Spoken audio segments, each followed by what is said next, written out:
beberapa dosen masih tinggal di sini, kemudian juga ada beberapa staf yang masih di sini. Perasaannya sekarang kayaknya beda banget. Kalau biasanya rame mahasiswa jalan-jalan ke sana kemari gitu kan. Nah sekarang udah nggak ada lagi, jadi aduh ya gitu ya, sangat merindukan situasi yang seperti dulu yang normal gitu. Bedanya yang tatap muka sama yang belajar online. Pertama bedanya tentu saja kita udah udah nggak banyak mahasiswa, udah nggak ada mahasiswa justru sama sekali. Terus udah gitu kayak suasana interaksi langsung sama mahasiswa juga udah nggak ada kan, udah nggak terasa lagi.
Kita diskusi dari ini tadi, WA group ini tadi gitu.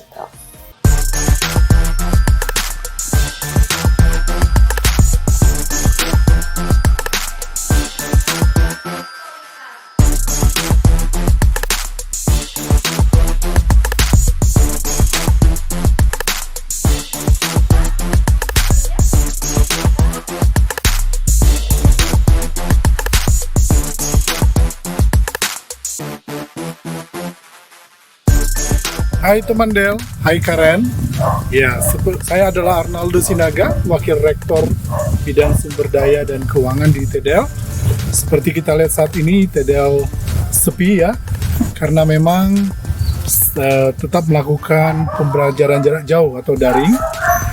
Sekarang sedang semester pendek sebenarnya, tapi ini sudah kita lakukan sejak merebaknya virus COVID-19 akhir Maret lalu.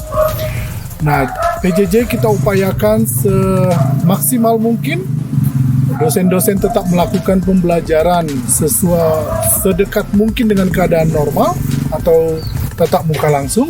Kita rencananya masih mengikuti anjuran pemerintah, di mana kita tahu lewat SKB 3 Menteri bahwa kampus belum diizinkan untuk melakukan pembelajaran langsung. Jadi kita di semester depan kita akan tetap melakukan pembelajaran jarak jauh, namun tetap kita cari juga solusi kepada mahasiswa yang berkesulitan. Kita akan memberi opsi karena kampus kita adalah berasrama. Apakah mahasiswa yang memang ingin masuk ke dalam karena kesulitan mengikuti PJJ untuk bisa mengikuti protokol kesehatan tapi mengikuti pembelajarannya di dalam kampus. Jadi selain itu PJJ juga kita lengkapi dengan alat-alat pembelajaran yang lebih baik lagi. Infrastruktur teknologi sistem informasi kita lengkapi. Juga dosen terus kita beri pelatihan-pelatihan untuk mempersiapkan materi pelajaran sesempurna mungkin. Pesan saya kepada mahasiswa yang sedang PJJ tentu tetap jaga kesehatan nomor 1. Kenapa di rumah? Karena untuk jaga kesehatan. Namun di rumah tetap ikuti pembelajaran yang diberikan dengan kampus, dengan semua petunjuknya sebaik mungkin.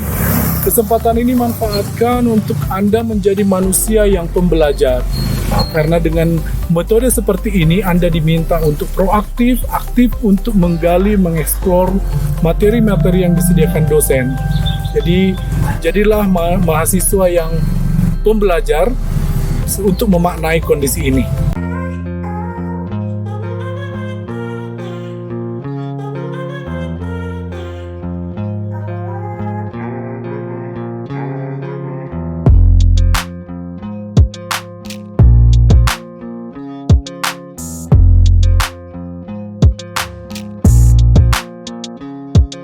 Gede dari program studi teknik elektro. Memang saat ini kita menghadapi kondisi pandemi yang mau tidak mau harus kita hadapi.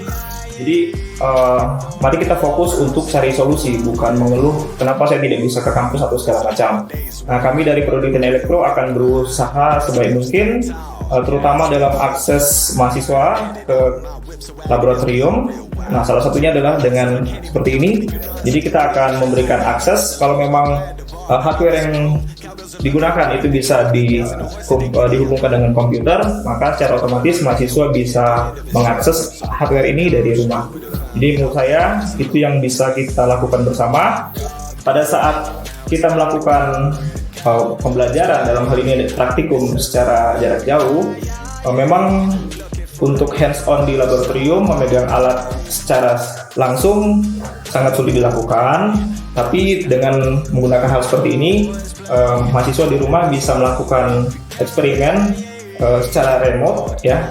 Dan penekanannya adalah bagaimana kita bisa menganalisis data hasil eksperimen mahasiswa itu setelah mereka mengupload, ya, program yang dari komputer mereka dimasukkan ke sini, ke PLC ini. Nah, langkah selanjutnya adalah melakukan proses wiring. Jadi proses wiring itu adalah menghubungkan antara PLC ini dengan input dan output. Nanti responnya bisa kelihatan di sini.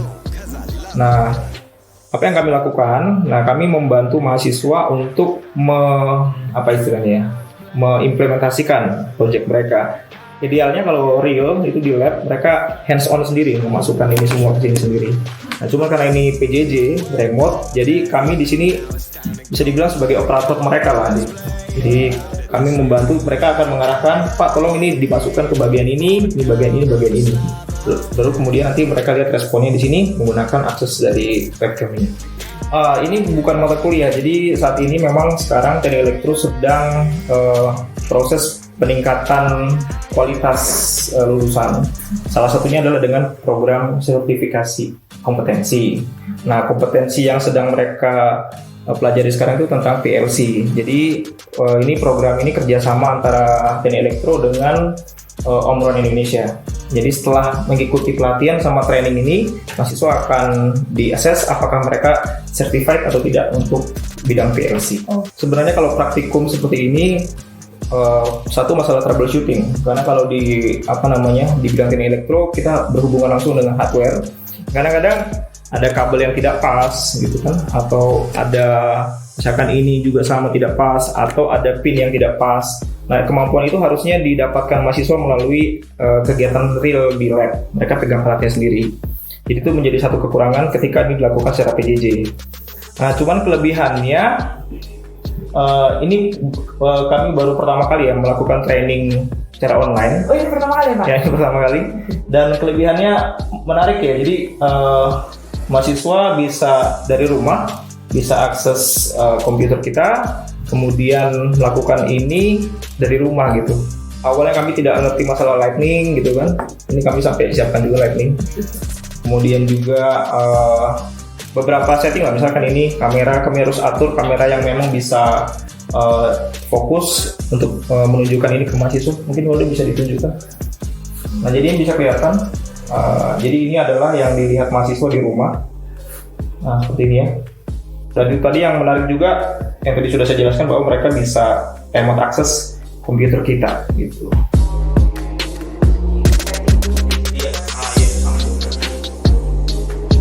Gimana kalau yang ini contohnya nih, di simulasi water level kita punya udah penuh, pokoknya berhenti. Wah, sibuk banget ya teman Del, dosen-dosen mempersiapkan diri untuk PJJ nantinya. Tapi nggak cuma dosen aja yang sibuk teman Del. Mahasiswa kayak Karen ini juga sibuk teman Del, dimana kita mempersiapkan diri untuk belajar semester depan, kita juga mempersiapkan diri dalam internship online-nya. Pokoknya banyak banget deh, dan juga untuk mengikuti event-event mahasiswa seperti kompetisi teman Del.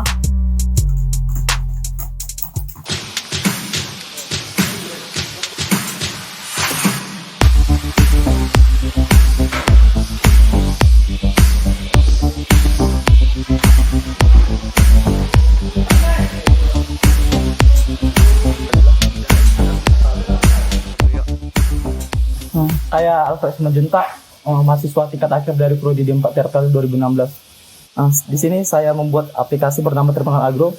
Terminal Agro ini tujuannya untuk membantu petani Toba agar dia menjual produk-produknya langsung ke customernya. Inilah aplikasi yang kami buat. Seperti e-commerce yang biasanya user harus melakukan login ke sistem terlebih dahulu. Nah, setelah mereka melakukan login ke sistem, mereka bisa membeli produk-produk yang ditawarkan oleh aplikasi kami. Contohnya dia membeli beras di sini, dia menekan beli sekarang lalu menekan jumlah berapa banyak yang dia belinya. Di sini akan tampil harga-harga yang seperti e-commerce yang biasanya, biaya kirimnya sama biaya totalnya. Lalu dia bawa ke sana lalu mengupload bukti transfernya. Setelah dia mengupload bukti transfer, nantinya admin akan menge-approve bukti transfer tersebut dan produknya akan dikirimkan oleh petaninya.